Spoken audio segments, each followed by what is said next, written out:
طيب الله أوقاتكم أينما كنتم أيها السادة والسيدات من الفضائية الإثرية، نحييكم ونقدم لحضراتكم نشرة أخبار هذا المساء. أستلوى معكم أنا عبد الله محمد علي بالعناوين.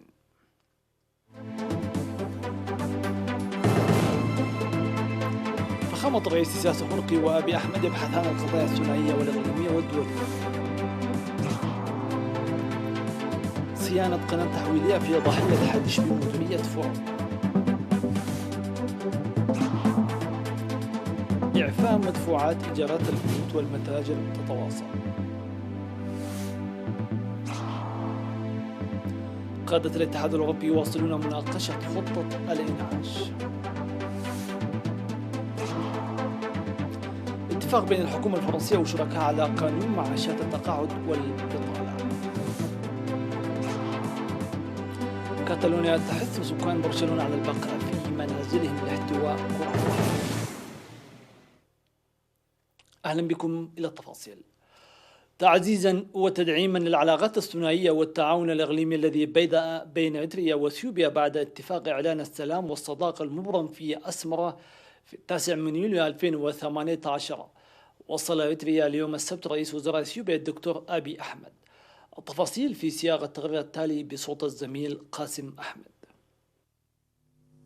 أجرى فخامة الرئيس إسياس أفورقي ورئيس وزراء جمهورية إثيوبيا الاتحادية الديمقراطية الدكتور أبي أحمد اليوم أجريا مباحثات معمقة ومفتوحة حول العلاقات الثنائية والقضايا الإقليمية والدولية. وقيم الزعيمان بعمق القضايا الثنائية والإنجازات التي تحققت والعراقيل ومسبباتها خلال العامين الماضيين منذ إعلان السلام والتعاون بين إريتريا وإثيوبيا، واتفقا على تطوير التعاون الثنائي. وإيمانا بأن التعاون والتكامل يتطلب المناخ الإقليمي الإيجابي، اتفقا على مواصلة العمل وتدعيمه لجعل التعاون الإقليمي للقرن الأفريقي واقعا ملموسا. وتفقد الرئيس إسياس أفورقي ورئيس الوزراء الدكتور أبي أحمد في فترة بعد الظهر المشاريع الزراعية والتنموية والبنى التحتية في الإقليم الجنوبي.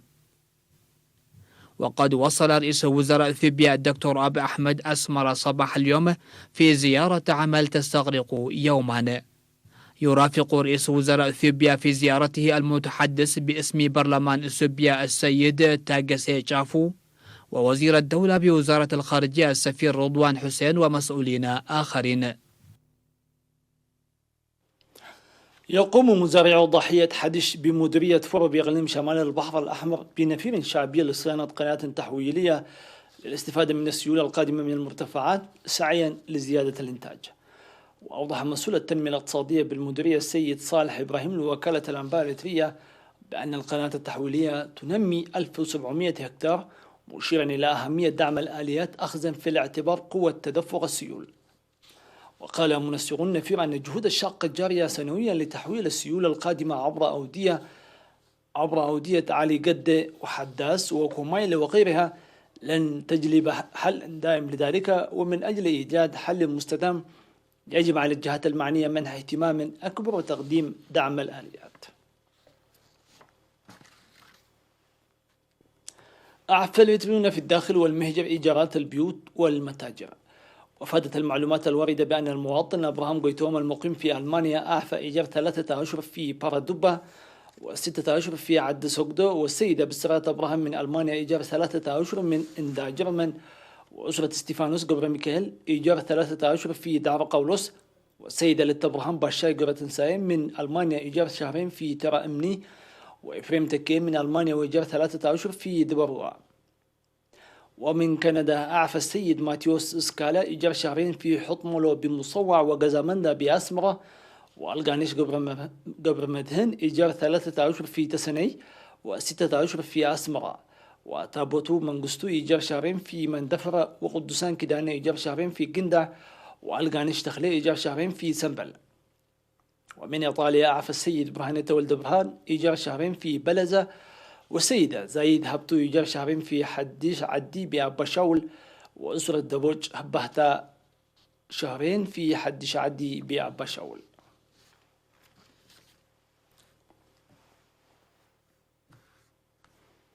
سيداتي سادتي إلى فاصل ومن ثم نوافيكم بالأنباء العالمية.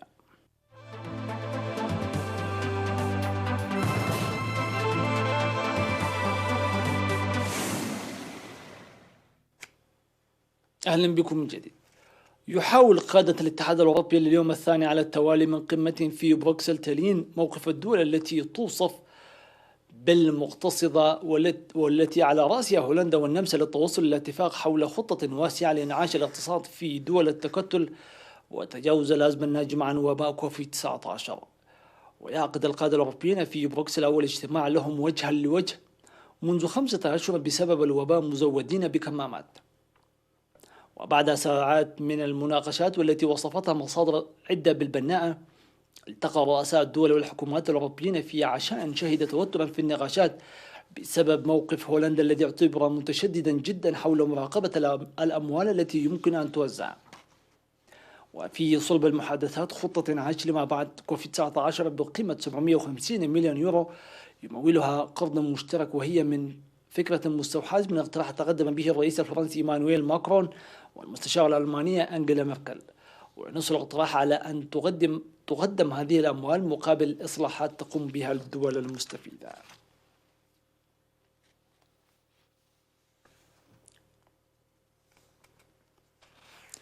أعلن رئيس الوزراء الفرنسي جان كاسكس أن إثر اجتماع له مع ممثلين النقابات وأصحاب العمل تأجيل تطبيق تعديلين قانونيين يتعلقان بمعاشات التقاعد والتأمين ضد البطالة بسبب الأزمة الاقتصادية والاجتماعية المرتبطة بفيروس كورونا. وتتوقع خسارة 900 ألف وظيفة في فرنسا بحلول نهاية العام. وقال مشاركون أنهم أبلغوا بتأجيل تطبيق تعديل قانون التأمين ضد البطالة الذي تطالب النقابات بإلغائه حتى أوائل عام 2021. وقد واجه الرئيس إيمانويل ماكرون سلسلة من التحركات الاحتجاجية، سواء تمثلت في مظاهرات السترات الصفراء أو موظفي الخدمات العامة، في وجه التعديلات القانونية التي حاول تنفيذها منذ انتخابه قبل 3 سنوات. وقد اضطر بعد تفشي كوفيد-19 لإدارة أزمة صحية واقتصادية واجتماعية ستتسبب وفقا للإحصاءات الرسمية ركودا بنسبة 9% في فرنسا في عام 2020، وهو أمر لم يسبق له مثيل منذ عام 1948.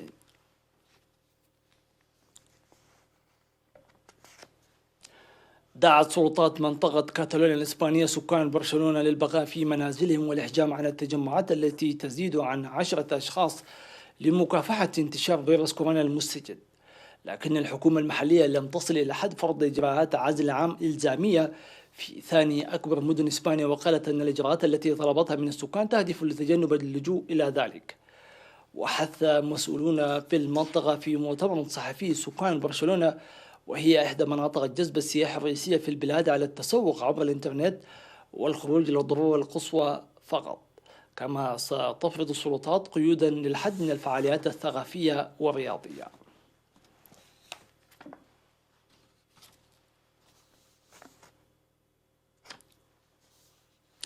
قالت مصادر بالأكاديمية الصينية لتكنولوجيا الفضاء أن مسبار المريخ الصيني تم نقله إلى مركز وونشانغ للإطلاق الفضائي في مقاطعة هينان جنوبي الصين، حيث تجري أعمال الاستعدادات لمهمة إطلاقه القادمة.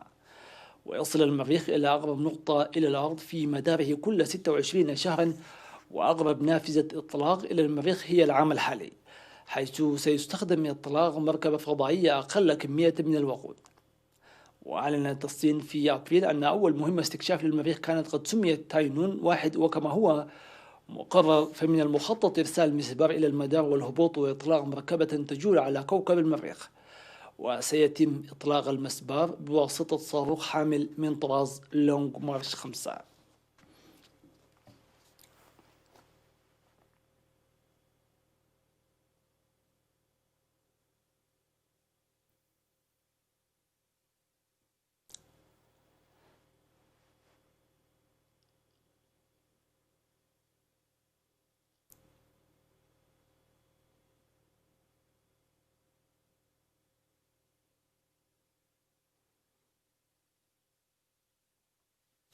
وصلنا إلى نقطة الختام، في أمان الله وحفظه.